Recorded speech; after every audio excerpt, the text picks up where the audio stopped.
Okay, good morning, one and all. So today we are going to audio. Please make your audio disabled.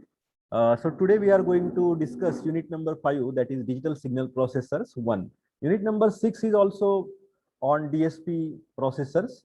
Okay, it is named as DSP 2. Okay, now let us move on to the next slide. So concepts which we are going to discuss in unit number 5 are introduction to computer architecture, introduction to general purpose DSP processors. Okay, then how to select particular DSP processor. Okay, special purpose DSP processor hardware we are going to discuss. Then architecture of this TMS 320 C67X family of DSP processor.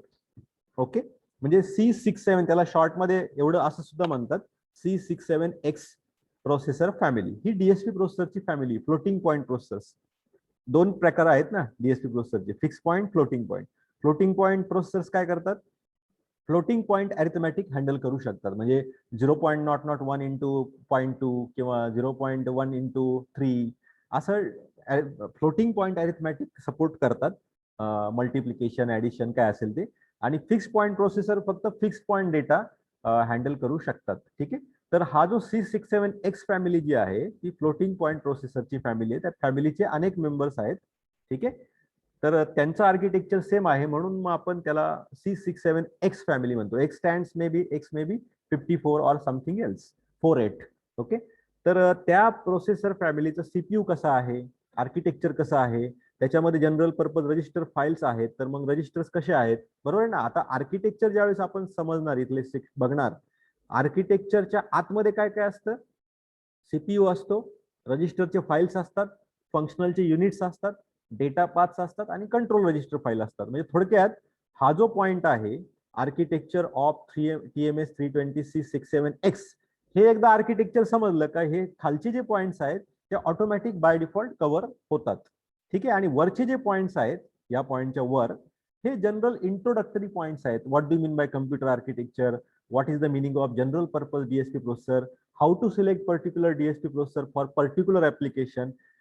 DSP processor मध्ये special DSP hardware काही add केलेत का कुणी, तर ते आपल्याला बघायचं. For example special hardware म्हणजे कोणते, समजा एफएफटी ऑपरेशन हँडल करण्यासाठी आजकाल बऱ्याचशा डीएसपी प्रोसेसर मध्ये एफएफटीचं एक सेपरेट हार्डवेअर आतमध्ये टाकलेलं आहे कंपनीने बऱ्याचशा.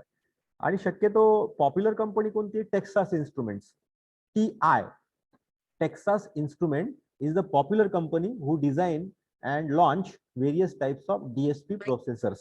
ओके, तर ते काही ना काही फीचर ऍड करत असतात त्या आर्किटेक्चरमध्ये, त्यानुसार आर्किटेक्चरला वेगवेगळे नाव येतात.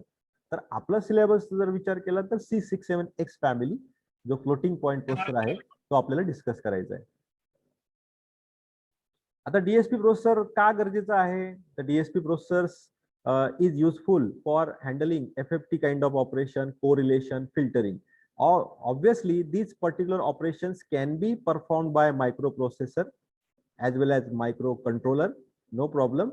But as DSP processor is specially designed to handle DSP kind of task, so it is better to go for DSP processor in order to perform DSP applications. कारण हे DSP रिलेटेड आहे. म्हणजे मायक्रोप्रोसेसर आता तो खूप महागडा असतो. ठीक आहे, त्याची फंक्शनॅलिटी जादा आहे. ठीक आहे, तरी सुद्धा सगळे डीएसपी ऑपरेशन्स खूप सिस्टमॅटिकली तो हँडल नाही करू शकत, काही थोडेफार करू शकतो. आता मायक्रो कंट्रोलरची फंक्शनॅलिटी तर अजून कमी आहे मायक्रोप्रोसेसर पेक्षा. ठीक आहे, तो चीप असतो, पॉवर कन्झम्पशन कमी असतं, खूप फायदे आहेत त्याचे. डीएसपीच्या थोड्याफार इन्स्ट्रक्शन तो सपोर्टही करतो. ठीक आहे, म्हणजे डीएसपीचे काही ऍप्लिकेशन तो करू शकेल. पण बरेचसे ऍप्लिकेशन जे करायचे, समजा सिग्नल प्रोसेसिंग करायचंय डीएसपीची, किंवा व्हॉइस रिकॉग्निशन किंवा व्हॉइस प्रोसेसिंग करायची आहे, स्पीच प्रोसेसिंग करायची, हे सगळे DSP kind of application microprocessor आणि मायक्रो कंट्रोल एवढे एफिशियंटली हँडल नाही करू शकत. That's why we need DSP architecture. Okay, आणि डीएसपी प्रोसेसर मध्ये सुद्धा खूप इव्होल्युशन झाले. जसं मायक्रोप्रोसेसर मध्ये तुम्हाला आठवत असेल, P1 आला, 8085 आला, 86 आला, 386 आला, 286 आला, नंतर पेंटियम 1 आला, पेंटियम 2 आला, P3, P4, i3 processor family आले की नाही. असे बरेच इव्होल्युशन मायक्रोप्रोसेसर कॅटेगरीमध्ये झालेत ना. त्याच पद्धतीने मायक्रो कंट्रोलर कॅटेगरीमध्ये सुद्धा खूप इव्होल्युशन झाले. कोणते इव्होल्युशन झाले, सुरुवातीच्या काळामध्ये 8051 आला असेल, पीक आला असेल, आर्डिनो आला असेल, आर्मचे आले, आर्म 1 फॅमिली आली, 2 आली, 3 आली, 7 आली, 9 आली, 11 आली, कोर्टेक्स फॅमिली आली. असे बरेच इव्होल्युशन मायक्रो कंट्रोलर सेगमेंटमध्ये सुद्धा जगभरात चालू आहे. मायक्रो प्रोसेसर सेगमेंटमध्ये खूप इव्होल्युशन चालू आहे आणि डीएसपी प्रोसेसरच्या सेगमेंटमध्ये सुद्धा, डीएसपी प्रोसेसरमध्ये सुद्धा खूप इव्होल्युशन होत आहेत. ओके, ज्यावेळेस तुम्हाला heavy data flow through CPU करायचा असतो त्यावेळेस, आणि सीपीयू तुमच्या डीएसपी ऍप्लिकेशन मध्ये बघा समेशन असं ऑपरेशन असतं, from I equal to 0 to 100 कधी कधी असतं बघा, ठीक आहे ना. एन एक्स एन असं असतं की नाही, एन इंटू एक्स एन असं कोरिलेशन वगैरे याच्या फॉर्म्युल्यामध्ये तुम्ही बघितलं असेल. म्हणजे हेवी ऑपरेशन आहे आणि रिपिटेटिव्ह टास्क आहे, ठीक आहे. अशा पद्धतीचं टास्क ज्यावेळेस असतं डीएसपीचं, त्यावेळेस डीएसपी प्रोसेसर सफिशियंट म्हणजे योग्य आहे. It is more recommended as compared to microprocessor आणि microcontroller. Real time operations म्हणजे तुमचं speech processing, voice processing, real time operations बऱ्यापैकी डीएसपी प्रोसेसर प्रेफर केले जातात. मायक्रो कंट्रोलर सुद्धा रिअल टाइम ऑपरेशनला वापरतात, नाही असं नाही, ठीक आहे. पॅरलिझम असतंय त्याच्यामध्ये. तर आणखी आर्किटेक्चर मध्ये बघितलं तर हार्वर्ड आर्किटेक्चर, पाईपलाईनिंग असते डीएसपी प्रोसेसर मध्ये, त्याची डेप्थ जादा असते.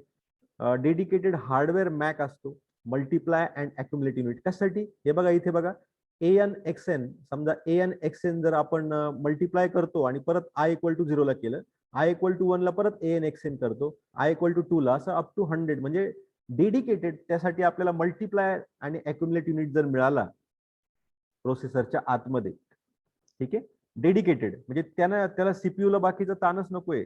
ते मॅकचं युनिट जे असतं हार्डवेअर, त्याने सगळं एवढं जर करून टाकलं तर सीपीयू आपला इतर कामाला वापरता येईल. म्हणजे थोडक्यात प्रोसेसर बनवतानाच डीएसपी प्रोसेसर मध्ये कंपनी आजकाल काय करते, डेडिकेटेड हार्डवेअर मॅक युनिट टाकतं. For example LPC21 micro controller होता, त्याच्यामध्ये इंटरप्टला, सगळ्या इंटरप्टला, वेगवेगळ्या प्रकारच्या 30-32 इंटरप्टला हँडल करण्यासाठी आतमध्ये व्हीआयसीचं एक हार्डवेअर दिलं होतं बघा, डेडिकेटेड व्हीआयसी, व्हेक्टर्ड इंटरप्ट कंट्रोलर, ठीक आहे. तो स्वतः काय करायचा, वेगवेगळ्या प्रकारच्या 20, 25, 30 इंटरप्ट, वेगवेगळ्या प्रकारचे इंटरप्ट स्वतः हँडल करायचा. म्हणजे सीपीयू ला जास्त बर्डन येत नव्हतं LPC2148 मध्ये, कळतंय. तसाच प्रकार डीएसपी मध्ये आहे. डेडिकेटेड मॅक युनिट आजकाल प्रोसेसरच्या आतमध्ये टाकलं की मग त्या सीपीयू जो असतो डीएसपी प्रोसेसर, त्याला जास्त बर्डन येत नाही. मॅक युनिट सगळं बघून घेईल, multiply and accumulate, multiply and accumulate. Even इथं 100 येतं, 1000 येऊ शकेल, 10,000 करता येईल, ठीक आहे, डिपेंडिंग अपॉन त्याची स्ट्रेंथ, ठीक, त्याची हे कॅपॅसिटी काय. Special instructions DSP kind of replication, म्हणजे रिपिटेटिव्ह टास्क. रिपिटेटिव्ह टास्क आहे ना, एन एक्स एन सिरीज जी आहे ती कंटिन्युअसली मल्टिप्लाय करायची, आय इक्वल टू 0 ला, 1 ला, 2 ला, म्हणजे रिपिटेटिव्ह टास्क. ऑनचिप मेमरी ज्यावेळेस तुम्हाला लागते, कॅश आणि ऑनचिप मेमरी, आता ठीक आहे मायक्रो प्रोसेसर मायक्रो कंट्रोल मध्ये असते, याच्यामध्ये सुद्धा आहे. एक्सटेंडेड पॅरलेलिझम, ठीक आहे, तर ते आपण बघूया. सिंगल इन्स्ट्रक्शन मल्टिपल डेटा, म्हणजे तुमची समजा ऍड इन्स्ट्रक्शन आहे, त्याच्यामध्ये आपण LPC2148 च्या बाबतीत बघितलं, काय बघितलं, त्याच्यामध्ये आपण असं बघायचो R0, R1, R2, म्हणजे इथं R1 आणि R2 ची काय व्हायची, बेरीज व्हायची आणि R0 मध्ये तुमचा रिझल्ट जायचा ऍडिशनचा.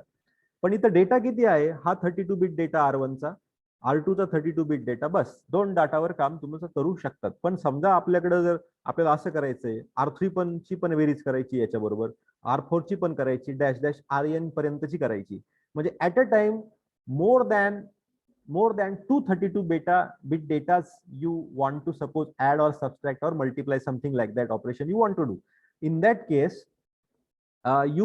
you need simmed kind of instructions in your instruction set. Single instruction multiple data, कधी कधी मल्टिपल इन्स्ट्रक्शन मल्टिपल डेटा, असा सुद्धा एक कन्सेप्ट आजकालच्या डीएसपी आर्किटेक्चर मध्ये आढळतो. मग असं जर असेल तर त्यासाठी मायक्रो प्रोसेसर आणि मायक्रो कंट्रोलर पेक्षा डीएसपी प्रोसेसर्स प्रेफर केले जातात, कारण डीएसपी प्रोसेसरच्या आर्किटेक्चर या प्रकारच्या इन्स्ट्रक्शन सपोर्ट करतो. नंतर व्हेरी लॉंग इन्स्ट्रक्शन वर्ड, हा सुद्धा एक इम्पॉर्टंट कन्सेप्ट डीएसपी आर्किटेक्चर मध्ये आपल्याला आढळतो, जो मायक्रो कंट्रोल मध्ये आणि मायक्रो प्रोसेसर मध्ये जनरली नसतो. व्हेरी लॉंग इन्स्ट्रक्शन वर्ड म्हणजे काय, कॅन एनीबडी टेल मी?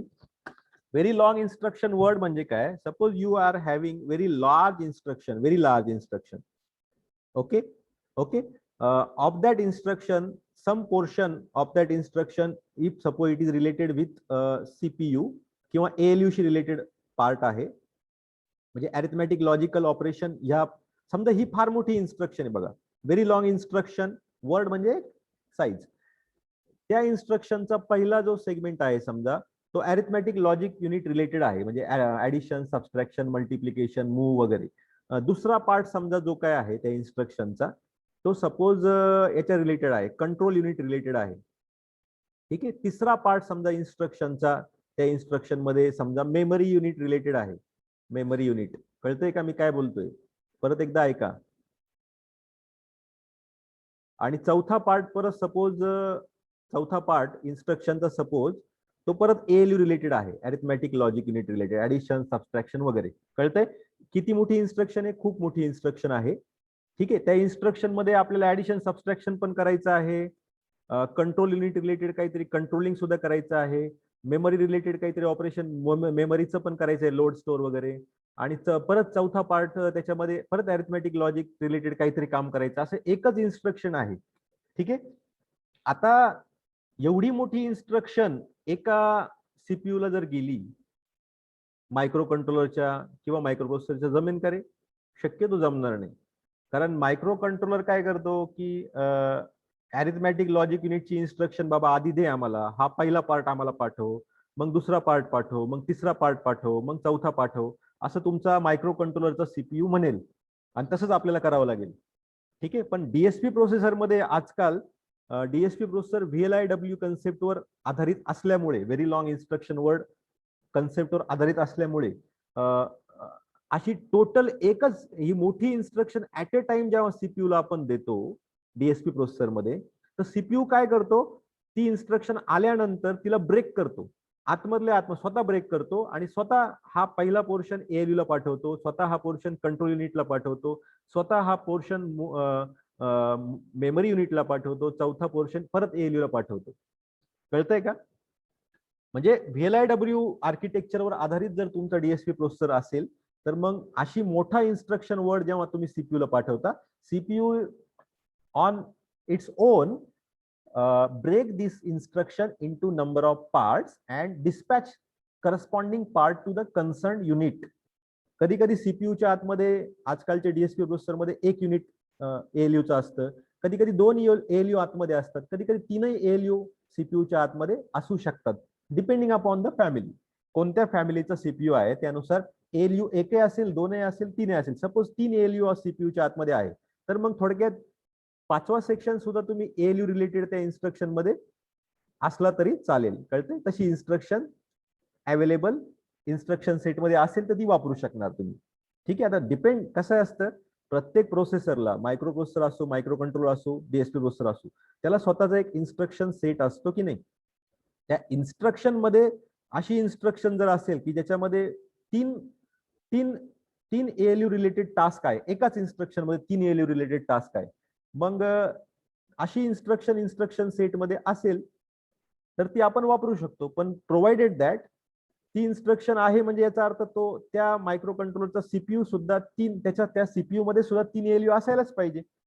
त्याच्या आतमध्ये 3 एएलयू आहे म्हणून तर त्या इन्स्ट्रक्शन सेट मध्ये अशी एक इन्स्ट्रक्शन आहे की ज्याच्यामध्ये 3 ALU related task at a time perform करायचा प्रोव्हिजन आहे. समजतंय का?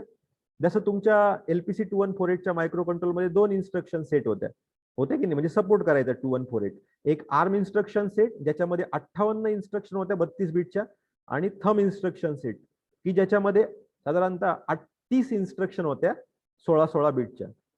म्हणजे LPC 2148 हा 32 बिटचा इन्स्ट्रक्शन सेट सुद्धा सपोर्ट करायचा आणि 16 बिटचा इन्स्ट्रक्शन सेट सुद्धा सपोर्ट करू शकत होता LPC 2148. कळतंय?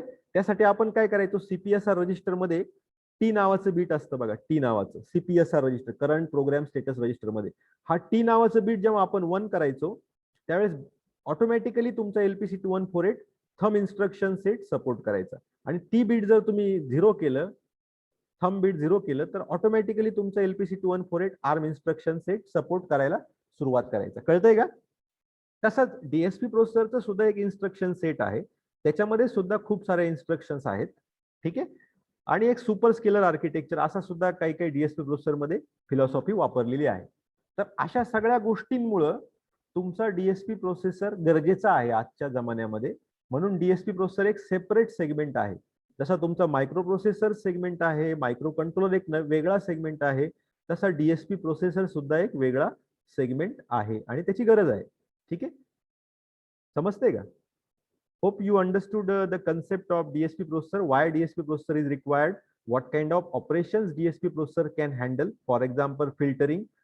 Filtering कशासाठी? बऱ्याच वेळा सिग्नल मध्ये, व्हॉइस सिग्नल मध्ये, स्पीच सिग्नल मध्ये, तुमच्या टेलिव्हिजन सिग्नल मध्ये, टीव्ही सिग्नल असतोच की नाही, त्याच्यामध्ये काय असतं, नॉईस असतो. मग ते नॉईस रिडक्शन करायचंय किंवा रिमूव्ह करायचं आहे, त्यासाठी फिल्टरिंग ऑपरेशन गरजेचं असतं.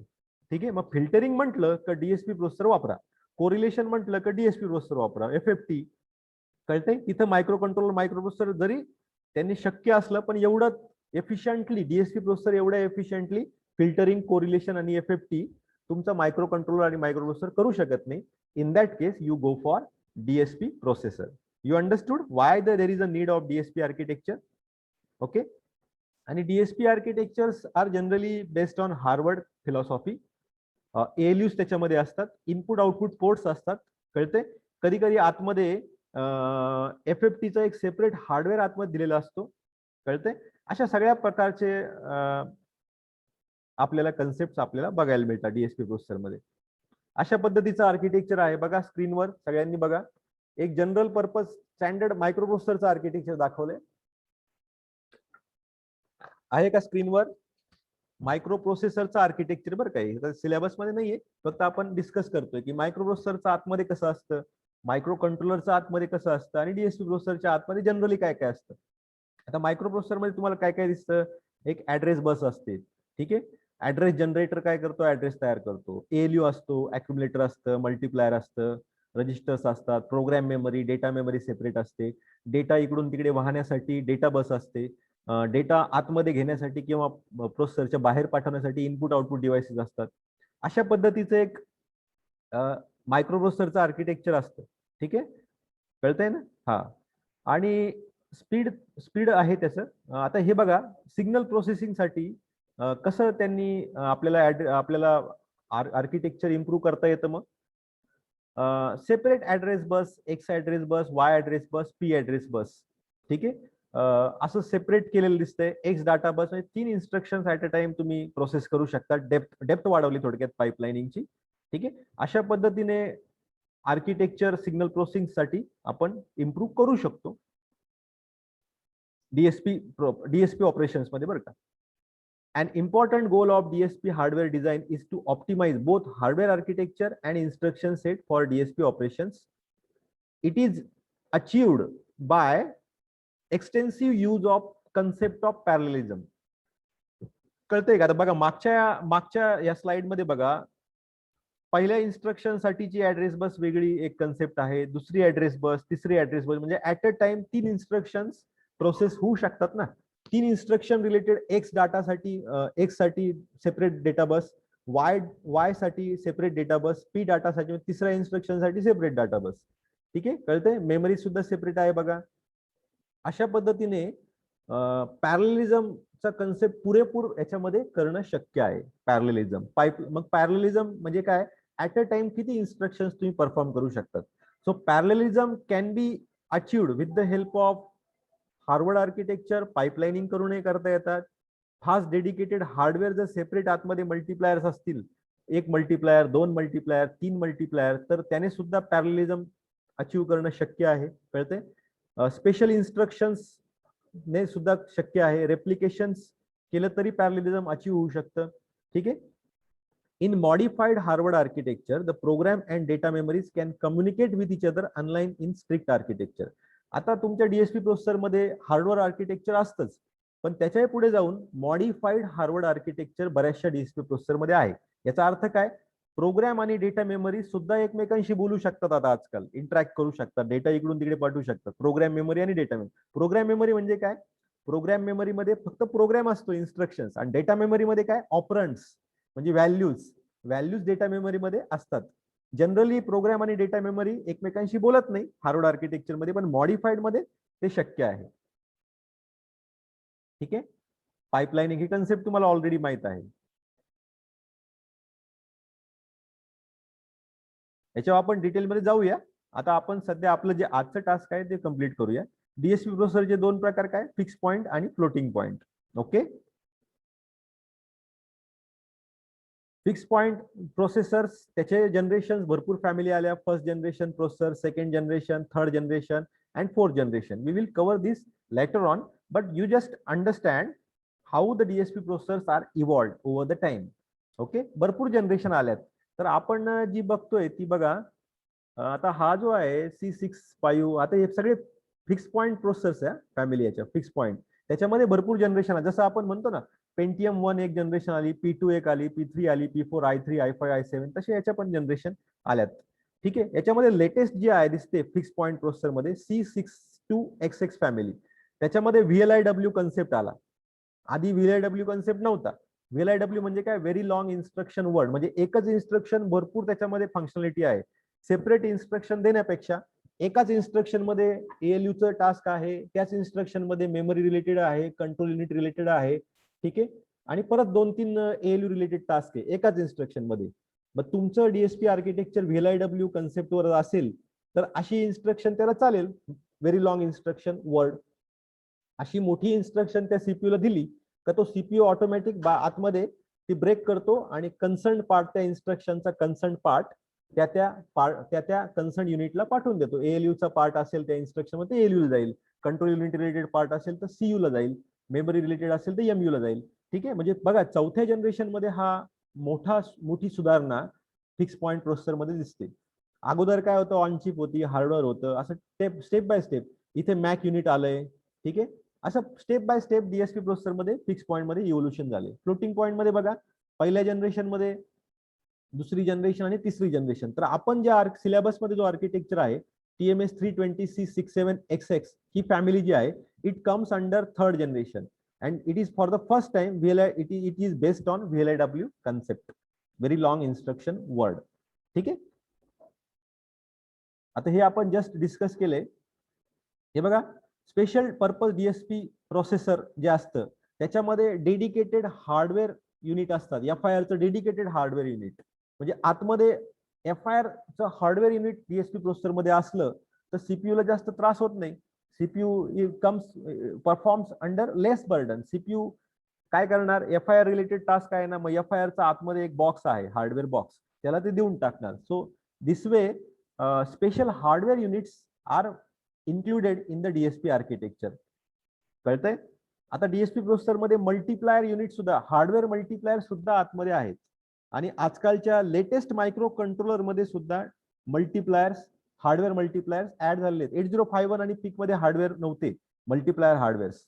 पण LPC2 ARM7 मध्ये, ARM9 मध्ये 16x16, 16x16 मल्टीप्लायर्स ऍड केलेले आहेत कंपनीने, ARM कंपनी. तसंच डीएसपी प्रोसेसर मध्ये थोडे 32x32 चे मल्टीप्लायर्स आहेत. कळतंय? हार्डवेअर मल्टीप्लायर्स मी तुम्हाला सांगतोय. तसंच FIR युनिट सुद्धा, हार्डवेअर युनिट्स FIR आतमध्ये डीएसपी प्रोसेसरच्या आपल्याला दिसतात. IIR चे सुद्धा हार्डवेअर युनिट्स डीएसपी प्रोसेसरच्या ICच्या आतमध्ये कंपनी आजकाल द्यायला लागली. त्याच्यामुळे सुद्धा काम सोपं झालं डीएसपी प्रोसेसरचं आणि फास्ट व्हायला लागले. ठीक आहे, सिस्टमॅटिक व्हायला लागले. याच्यावर आपण डिटेल मध्ये नंतर बोलूयाच. What is the FIR, IR, even though you might be knowing FIR means what, IR means what. Okay, तेच फक्त जे तुम्ही डीएसपी सब्जेक्ट मध्ये लास्ट सेमिस्टरला शिकले तेच फक्त आता हार्डवेअर मध्ये करणं डायरेक्ट शक्य आहे. म्हणजे तुम्ही आधी काय करायचे, मागच्या युनिट सेमिस्टरला मॅटलॅब ती सगळी प्रोग्रामिंग करायची. पण आता काय शक्य आहे, आता तोच प्रोग्राम तुम्ही हार्डवेअरला दिला डायरेक्ट डीएसपी प्रोसेसरच्या, तर त्याच्या आतमध्ये FIR आणि IR चं युनिट असल्यामुळं तुमच्या पीसी पेक्षा हा डीएसपी प्रोसेसर फास्ट IR चं ऑपरेशन करू शकतो, FIR चं ऑपरेशन करू शकतो. कारण dedicated hardware FIR IR units are included in the architecture. Special purpose म्हणजे FFT हार्डवेअर सुद्धा, FFT ऑपरेशन करण्यासाठी सुद्धा डेडिकेटेड FFT ब्लॉक आतमध्ये आहे. ठीक आहे, FFT म्हणजे काय तुम्हाला ऑलरेडी माहित आहे. Okay, fast Fourier transform. आता TMS 320C67XX चा आर्किटेक्चर आपण बघूया. It is 32 bit architecture. Obviously 32 bit architecture आहे. या फॅमिलीचे सगळे मेंबर, याचा अर्थ 32 बिटचा सीपीयू असेल, 32 बिटचे रजिस्टर्स असतील, सगळं 32 बिटचं बऱ्यापैकी असेल. ठीक आहे, ऑन चिप मेमरी आहे, it has cache for program as well as data. म्हणजे कॅश मेमरी आतमध्ये आहे, ती CPU ला खेटून असते बघा. कॅश मेमरी सगळ्यांना माहिती, काही जण कॅचे म्हणतात, काही फरक पडत नाही. तर ऑन चिप प्रोग्राम मेमरी आहे, ऑन चिप डेटा मेमरी आहे, ऑन चिप कॅश मेमरी आहे. And this cache memory can also be use for both saving data as well as program. Program म्हणजे काय, तुमचा प्रोग्राम, त्याच्यामध्ये इन्स्ट्रक्शन. डेटा म्हणजे काय, ज्या डेटावर इन्स्ट्रक्शन्स काम करणार आहे तो डेटा मेमरीमध्ये सेव्ह असतो. The on chip peripherals C67X family जी आहे त्याच्या आतमध्ये ऑन चिप पेरिफेरल्स आहेत.